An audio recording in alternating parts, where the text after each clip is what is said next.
اعوذ باللہ من الشیطان الرجیم بسم اللہ الرحمن الرحیم۔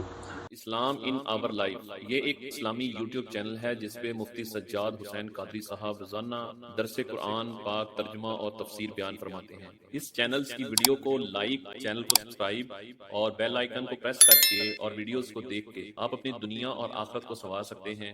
فکیف اذا اصابتهم مصیبۃ بما قدمت ایدیہم ثم جاؤک یحلفون باللہ ان اردنا الا احسانا وتوفیقا اولئک الذین یعلم اللہ ما فی قلوبہم فاعرض عنہم وعظہم وقل لہم فی انفسہم قولا بلیغا۔ بات یہ چل رہی تھی کہ منافق کا اور یہودی کے ساتھ جھگڑا اور حضرت عمر رضی اللہ تعالیٰ عنہ کا فیصلہ کرنا۔ تو یاد رکھیں حضرت عمر رضی اللہ تعالیٰ عنہ نے جو منافق کو قتل کیا ہے یہ ماورائے عدالت کیا ہے۔ آقا علیہ السلام سے پوچھ کر تو نہیں کیا نا، تو حضور کیونکہ اس وقت کے حاکم بھی حضور تھے، جج بھی حضور تھے، عدالت بھی حضور کی تھی، لیکن اس کے باوجود حضرت فاروق اعظم رضی اللہ تعالیٰ عنہ کا گستاخ کو ماورائے عدالت قتل کرنا اور پھر اللہ تبارک و تعالیٰ کا اس فیصلے کو درست فرما دینا، پھر آقا علیہ السلام نے اس کے خون کو رائے گاہ کر دیا، تو اس سے یہ مسئلہ ثابت ہو گیا کہ اگر ماورائے عدالت گستاخ خطے چڑھ بھی جائے تو اسے قتل کرنا جائز ہے۔ ہاں بالکل سمجھے، لیکن اس کے اندر ایک صورت یہ ہے کہ عدالتیں اگر فیصلے کر رہی ہوں، عدالتیں انصاف دے رہی ہوں، تو پھر ماورائے عدالت قتل نہیں کر سکتے، پھر قاضی کے سامنے، جج کے سامنے پیش کیا جائے گا، جج اسے سزا دے گا۔ لیکن اگر عدالتیں پاکستان کی ہوں تو پھر یاد رکھیں اگر یہ یہودیوں کے دلال ہیں تو پھر گستاخ کے لیے پھر ہمارے پاس کوئی نرم گوشہ نہیں ہے، سمجھ آئی کہ نہیں؟ آسیہ ملونہ کو ان کے یاروں نے چھڑوایا نا، اور برملا کہتا پھرتا ہے، وہ کہتا جی آسیہ کو میں نے چھڑوایا ہے، تو ایک آسیہ چھڑوا کے لے گیا، باقی کیا کرے گا؟ تو یہ دیکھیں جب انصاف نہیں ہوتا تو عوام خود اس کا پھر انصاف کر لیتی ہے۔ غازی عبدالقیوم نے کراچی کی جیل کے اپنا عدالت کے اندر کھڑے ہو کے گستاخ کو مار دیا تھا، جج نے، انگریز جج تھا، پاکستان بننے سے پہلے کی بات ہے، اس نے کہا جی تم نے عدالت کے اندر کھڑے ہو کے مار دیا ہے، تو غازی عبدالقیوم نے کہا تھا، انہوں نے کہا تو اسے چھوڑنے لگا تھا، تو پھر یہ یاد رکھ اگر تم ایسے کرو گے فیصلے تو پھر ہمارے فیصلے پھر ہمارے خنجر ہی کریں گے، سمجھ آئی نا؟ ہاں، گستاخ کے لیے کوئی نرم گوشہ نہیں ہے، گستاخ کے لیے کوئی نرمی نہیں ہے، اگر عدالتیں صحیح فیصلہ نہیں کرے گی تو گستاخوں کا فیصلہ انشاءاللہ پھر روڑوں پر ہوگا، پھر ایسے ہی ہوگا جیسے سلمان تاثیر کا ہوا ہے، ٹھیک ہے نا جی؟ تو اس کا مطلب یہ ہے کہ اگر فاروق اعظم رضی اللہ تعالیٰ عنہ کا ماورائے عدالت قتل کرنا جائز ہے تو پھر غازی علم الدین کا جائز ہے، تو ممتاز قادری کا بھی جائز ہے، سمجھ آئی نا؟ ہاں، پھر ممتاز قادری کا قتل جو ہے وہ کرنا بالکل ٹھیک ہے، اس میں کوئی شک نہیں الحمدللہ۔ اور یہ تو پھر اس کے جنازے بھی بتا دیا، 60 لاکھ بندہ، قاتلوں کے جنازے کے اندر 60 لاکھ بندہ کہاں سے آتا ہے؟ بات سمجھ آئی نا جی؟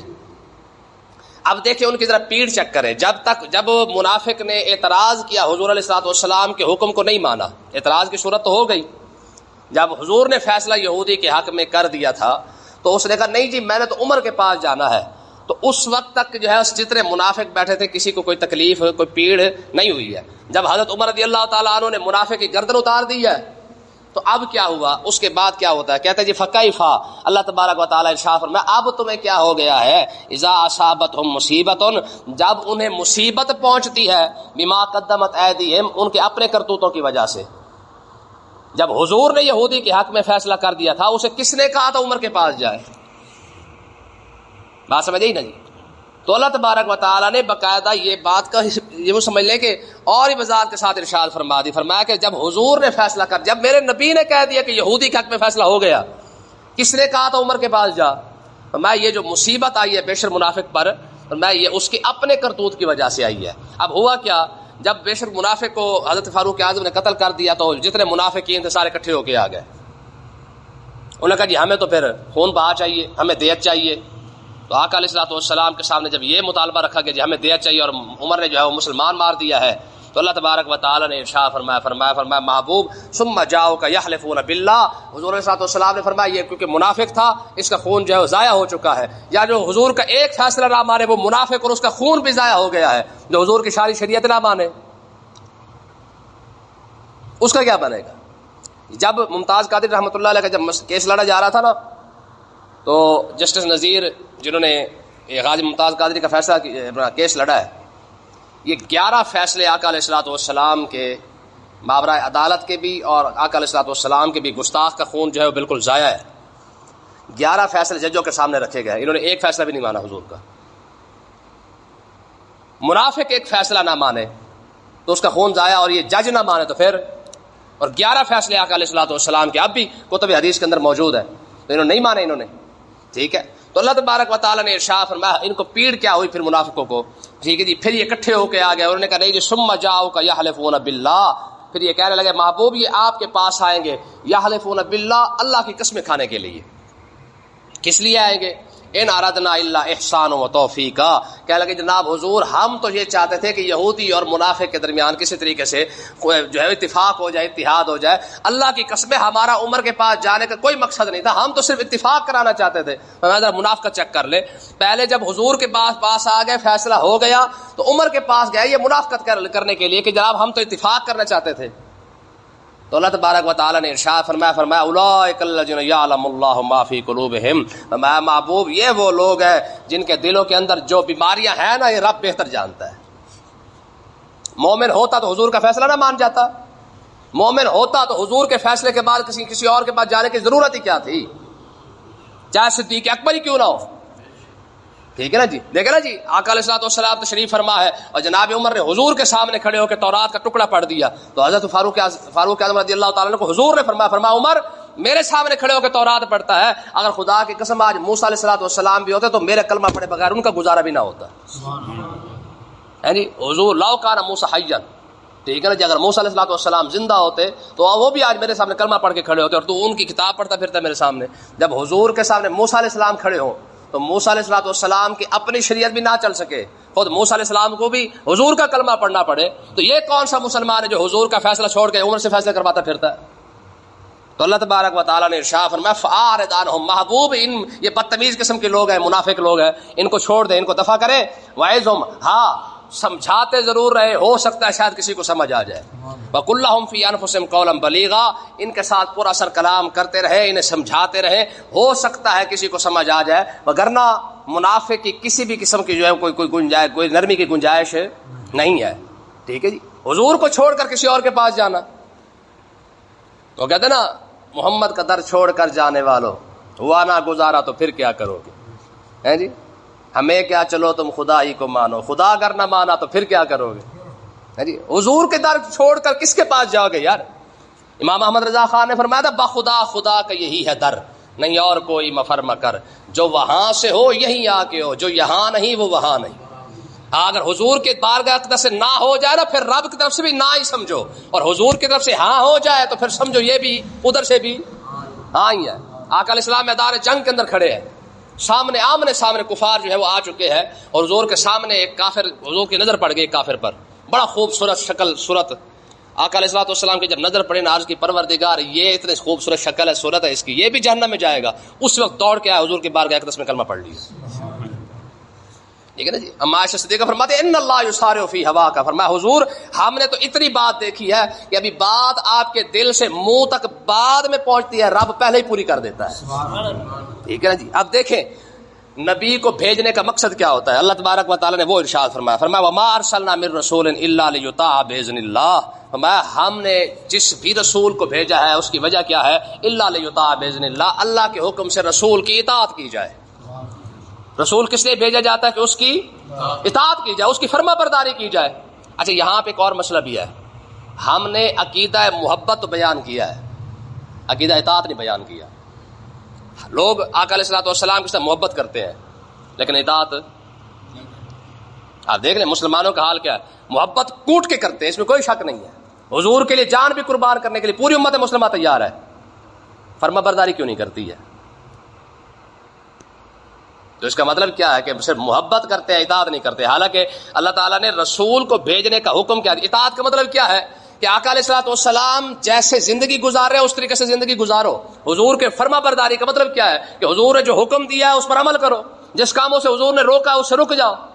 تو آج دیکھ لیں محبت بھی کرتے ہیں اور مخالفت بھی، جس کام سے نبی نے منع کیا یہ امت وہی کام کر رہی ہے، جس کام سے روکا گیا اسی کام کو جو وہ کرتی جا رہی ہے، اور جس کام کا حکم دیا اس کی طرف جاتی نہیں ہے. اور محبت کا عالم یہ ہے کہ حضور کا نام سن کر رو پڑتے ہیں. کیوں؟ کیونکہ عقیدہ محبت بیان کیا گیا ہے. محبت تو پتہ ہے، ہمارے جلسے جلوس دیکھ لیں، ہماری محفلیں دیکھ لیں، ہمارے میلاد دیکھ لیں، ہمارے خوشی غمی کے اندر جو بھی بات دیکھیں گے، آپ کئی ایسے بزرگ دیکھیں گے، کئی ایسے بندے دیکھیں گے، حضور کا نام آئے گا رو پڑیں گے. اچھا وہی بندے نماز نہیں پڑھیں گے. ہے جی، ہوتا ہے کہ نہیں ہوتا؟ ہے جی، ایسے ہوتا ہے کہ جناب اعلیٰ محفل میلاد ہو رہی ہے، زور زور کے نعرے لگائیں گے، جناب اعلیٰ سارا کچھ کریں گے، غلام رسول میں یہ بھی قبول ہے، سرکار کی آمد مرحبا، سب کچھ کریں گے. ٹھیک ہے جی، یعنی اس کا مطلب یہ ہے کہ محبت تو ہے نا. اچھا محفل ختم ہونے کے بعد جب نماز کا ٹائم آ جائے سارے جوتی پا کے باہر، تو فرما برداری کہاں گئی؟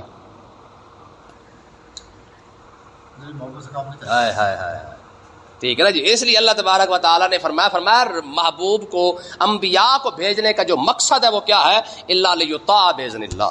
فرمایا اس رسولوں کو تو بھیجنے کا مقصد ہی یہ تھا کہ ان کی اتباع کی جاتی، ان کی فرما برداری کی جاتی، جس کام کا حکم دیتے وہ اس کام پر چل پڑتے، جس سے روکا جاتا اس سے ہاں. ما آتاکم الرسول فخذوہ وما نہاکم عنہ فانتہوا. فرمایا محبوب کو تو ہم نے یہ شان دے کر بھیجا ہے، جس کام کی طرف محبوب حکم دے چل پڑو، جس سے روک جائے اس سے رک جاؤ. آگے دیکھیں جی، فرمایا وَلَوْ أَنَّهُمْ إِذ ظَلَمُوا أَنفُسَهُمْ جَاءُوكَ. فرمایا محبوب یہ منافق جنہوں نے عمر کا راستہ دیکھا ہے، جنہوں نے کسی اور کا راستہ دیکھا ہے، وَلَوْ أَنَّهُمْ إِذ ظَلَمُوا أَنفُسَهُمْ، اگر انہوں نے اپنے جانوں پر ظلم کر لیا ہے، جَاءُوكَ تیرے بارگاہ میں حاضر ہو جاتے ہیں، تیرے پاس آ جاتے نا، فاستغفر اللہ، پھر آ کر اللہ تبارک و تعالیٰ سے معافی مانگتے، واستغفر لهم الرسول. اور محبوب اگر آپ بھی ان پر شفقت فرما کے ان کے لیے بخشش کی دعا کر دیتے، لوجد اللہ توابا الرحیما، یہ اللہ تعالیٰ کو بخشنے والا مہربان پاتے ہے جی. تو اس کا مطلب یہ ہے کہ مومن بندہ کبھی بھی اس در سے باہر نہیں جاتا. منافق، یہ قرآن مجید نے اپنا غالباً مومنون کے اندر وَإِذَا قِيلَ لَهُمْ تَعَالَوْا يَسْتَغْفِرْ لَكُمْ رَسُولُ اللَّهِ، جب یہ منافقوں کو کہا جاتا نا، فرمائے وَإِذَا قِيلَ لَهُمْ تَعَالَوْا يَسْتَغْفِرْ لَكُمْ رَسُولُ اللَّهِ، تم اللہ کے رسول کے بارگاہ میں آؤ، وہ تمہارے لیے بخشش کی دعا مانگے، لَوَّوْا رُؤُوسَهُمْ وَرَأَيْتَهُمْ يَصُدُّونَ وَهُمْ مُسْتَكْبِرُونَ. فرمایا وہ اپنے سر کو گھماتے ہیں، نہیں ایسے تو نہیں جانا، ہمیں تو ڈائریکٹ لینا ہے. سمجھ آئی کہ نہیں ہے؟ تو اب دیکھیں، فرمایا وَلَوْ أَنَّهُمْ إِذ ظَلَمُوا أَنفُسَهُمْ جَاءُوكَ، محبوب تیرے در پہ آ جائیں تو پھر ان کی بخشش کے چانس بھی ہو جائیں گے. اب یہ جاؤ کا لفظ ہے، یہ قرآن کا لفظ ہے، یہ قیامت تک کے لیے، کیونکہ پورا قرآن ہے. تو جاؤ کا لفظ بھی بتا رہا ہے کہ یہ حکم قیامت تک لوگوں کے لیے، اگرچہ اس کا نزول جو ہے وہ خاص ہے، شان نزول خاص منافقین کے لیے ہے، لیکن حکم عام ہے کہ جو بندہ محبوب تیرے در پہ آ کے اگر بخشش کی دعا مانگے تو اللہ تبارک و تعالیٰ اس کی بخشش.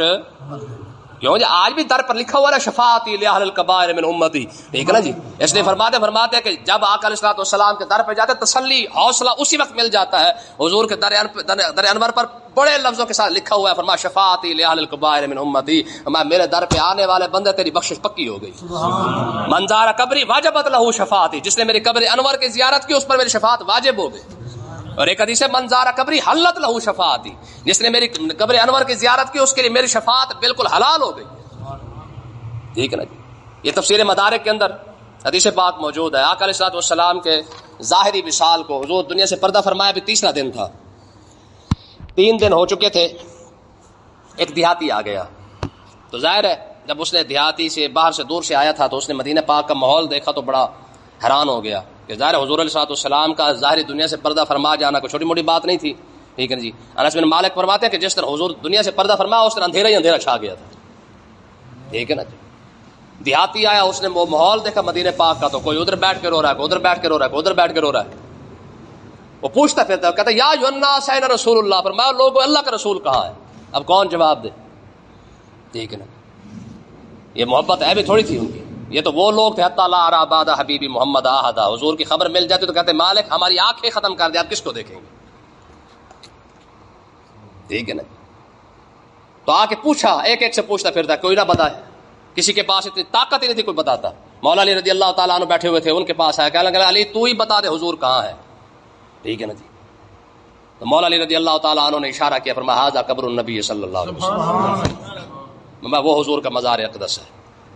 روتا روتا حضور کی بارگاہ اقدس میں حاضر ہوا اور حضور علیہ الصلوۃ والسلام کی قبر انور کی مٹی اٹھا کے اپنے سر پہ ڈالی، پھر اپنے منہ پر ڈالنے لگا اور کہنے لگا یا رسول اللہ آپ نے تو فرمایا تھا جو میرے پاس آ جائے گا اس کی شفاعت بخشی پکی ہو جائے گی. جو کچھ آپ لے کے ہم نے تو اس کو بھی مانا ہے، جو حلال تھا ہم نے اس کو مانا، جو حرام تھا ہم نے اس کو مانا ہے. اور ہم نے تو قرآن کے اندر یہ آیت پڑھی ہے وَلَوْ أَنَّهُمْ إِذْ ظَلَمُوا أَنفُسَهُمْ جَاءُوكَ کہ اگر تم سے گناہ ہو جائے تو میرے محبوب کے در پہ آ جانا. اب کہاں جائیں گے؟ اتنی بات کی تو قبر انور سے آواز فرمایا کہ جا تیری ہم نے بخشش پکی کروا دی. سمجھ آئی کہ نہیں ہے؟ یہ حقیقت ہے. امام اوزاعی رضی اللہ تعالیٰ عنہ یہ وہ بابا ہے، ٹھیک ہے، جب حضور علیہ الصلوۃ والسلام کی قبر انور پہ حاضر ہوا، مزار اقدس پہ حاضر ہو کے عرض کی یا رسول اللہ ہاتھ باہر نکالے میں نے چومنا ہے. سبحان اللہ. اور اس وقت حضور غوث اعظم رضی اللہ تعالیٰ عنہ یاری والا پیر مسجد نبوی شریف کے اندر کھڑے ہوئے تھے. امام اوزاعی رضی اللہ تعالیٰ عنہ فرماتے ہیں جب امام اوزاعی نے عرض کیا حضور اپنا ہاتھ باہر نکالیے، دست بیروں کو نادی مانی برد، ٹھیک ہے. یہ مولانا جامی فرمایا کہ حضور کبھی کملے سے ہمارے لیے بھی تو ہاتھ نکالے نا اوپر ذرا ہے جی. فرماتے ہیں کہ جب امام اوزاعی نے کہا حضور علیہ الصلوۃ والسلام نے باقاعدہ اپنے قبر انور سے ہاتھ باہر نکالا ہے، اور امام اوزاعی نے اس کو بوسہ دیا، اور جتنے اس وقت کے لوگ مسجد نبوی شریف کے اندر کھڑے تھے سب نے اس کی زیارت کی ہے. ٹھیک ہے نا جی. یہ امام شرانی رضی اللہ تعالیٰ عنہ، یہ میرے پاس کتاب پڑھی ہے رسالہ کوشیریہ کے اندر، آپ فرماتے ہیں کہ امام شرانی فرماتے ہیں مجھے سیدی احمد ایک بزرگ گزرے ہیں، فرمایا میرا چاچا مجھے ان کے مزار پر لے گیا اور جا کے سیدی احمد کو جا کے کہا سیدی احمد، میں امام شرانی کو اس کے اشارہ کر کے کہا میں شرانی کو جو ہے وہ تمہارا مرید کروانے آیا ہوں، اس کو بیعت کریں. فرماتے قبر انور سے بابے نے جو ہے مجھے بیعت کی ہے. اگر بابا بیعت کر سکے، اور امام شرانی وہ ہے جس کو آقا علیہ الصلوۃ والسلام نے خود بخاری شریف پڑھائی ہے. ہاں یہ حضور کے پاس انہوں نے خود بخاری شریف پڑھی ہے، حالانکہ یہ حضور کتنے سالوں 100 سالوں کے بعد آئے ہیں، ٹھیک ہے جی، 500-700 سال کا فرق ہے، لیکن یہ وہ خوش نصیب بندہ ہے جن کو بخاری خود آقا علیہ الصلوۃ والسلام نے خود پڑھائی ہے. ٹھیک ہے، کتنی باتیں ہیں حضور علیہ الصلوۃ والسلام کے وصال کا غم کتنا ہے. حضرت فاروق اعظم رضی اللہ تعالیٰ عنہ عثمان غنی کے پاس سے گزرے، کہا السلام علیکم، جواب ہی نہیں دیا. حضرت عمر روتے روتے صدیق اکبر کے پاس آ گئے، کہا ابو بکر دیکھ ابھی حضور کو 3را دن ہوا ہے اور عثمان نے ہم سے منہ پھیر لیا. کہا کیا ہوا؟ کہا میں نے سلام کے جواب ہی نہیں دیا. کہا بلا کے لاؤ عثمان کو. عثمان کو بلایا گیا، فرمایا عثمان کیا ہوا؟ تو نے بھی ہم سے منہ موڑ لیا حضور کے جانے کے بعد. اس نے کہا جناب حضور ہوا کیا ہے؟ فرمایا عمر کہہ رہا ہے کہ میں نے اسے سلام کیا، اس نے سلام کا جواب نہیں دیا. تو عثمان غنی کہنے لگا خدا کی عزت کی قسم میں نے عمر کا سلام سنا ہی کوئی نہیں ہے. کوئی سوچ سکتا ہے حضور کے جانے کا غم کیا تھا؟ یار ساری بات چھوڑے آپ. آقا علیہ الصلوۃ والسلام کا جو سواری ہے نا یافور، ٹھیک ہے نا، مولا علی رضی اللہ تعالیٰ عنہ فرماتے ہیں کہ اس کی عادت کیا تھی. یافور حضور کا جو گدھا مبارک تھا، ٹھیک ہے، جس کا نام یافور تھا. حضور فرماتے ہیں یافور جا فلانے کو بلا کے لے آ. یہ دوڑ کے جاتا، اس کے جا کے دروازے کو ٹکر لگاتا اور آپ اگلا بندہ سمجھ جاتا کہ مجھے حضور بلا رہے ہیں. یہ پورے مدینے کے اندر حضور کا قاصد تھا، ٹھیک ہے نا. ہاں یہ حضور کی سواری پورے مدینے کے اندر حضور جس کو بلانا چاہتے اسے فرماتے یافور فلانے کو بلا کے لے آ، یہ بھاگ پڑتا.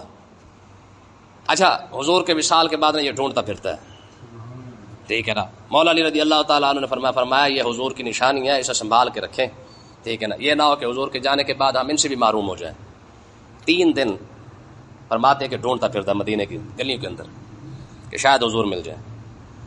خواجہ غلام فرید ہے نا، ان کا ایک شعر تھا، وہ کہتے تھے تتی تھی جوگن چودھار پھرا، ہند سندھ پنجاب دے ماڑ پھرا، سنج برت شہر بازار پھرا، متا یار ملن کہیں سانگ سبب. ٹھیک ہے، اے توڑے دھوڑے دھکڑے کھاندڑیاں تیرے نا تو مفت بھی کاندڑیاں، تیرے باندیاں دی میں باندی ہاں، تیرے دردیاں کتیاں نال ادب. 3 دن تک حضور کو ڈھونڈتا رہا. 3 دن کے بعد حضرت سیدہ فاطمہ الزہرا کے دروازے پہ آیا، آگے کھڑا ہو کے رو رہا ہے.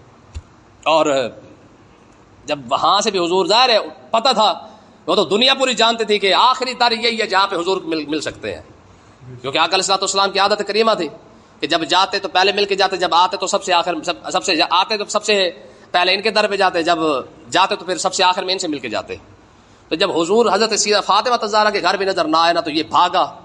مولا علی نے فرمایا اسے پکڑ کے لاؤ، یہ آپ سے نکل جائے گا. جو قریب ہی کو کنواں تھا، اندھا کنواں، جا کے اس کے اندر چھلانگ لگا دی. ٹھیک ہے نا. مولا علی رضی اللہ تعالیٰ روتے ہوئے اس کنویں پر آیا. آپ نے فرمایا یار لاش ہی باہر کے نکال کے لاؤ، چلو کہیں نہ کہیں ہم اسے برکت کے طور پر دفنا دیں گے. اندر بندے اتارے گے، لاش ہی نہیں ملی ہے. ٹھیک ہے. وہ ایک ہے جو تجھ بن نہ جینے کا کہتے تھے ہم، سو وہ عہد تھا ہم وفا کر چلے. یہ تو یافور کی وفا ہے. خود سوچ سکتا ہے کہ صحابہ کرام نے حضور کے ساتھ کتنی وفا کی ہو. اللہ تعالیٰ سمجھنے کی توفیق عطا فرمائے.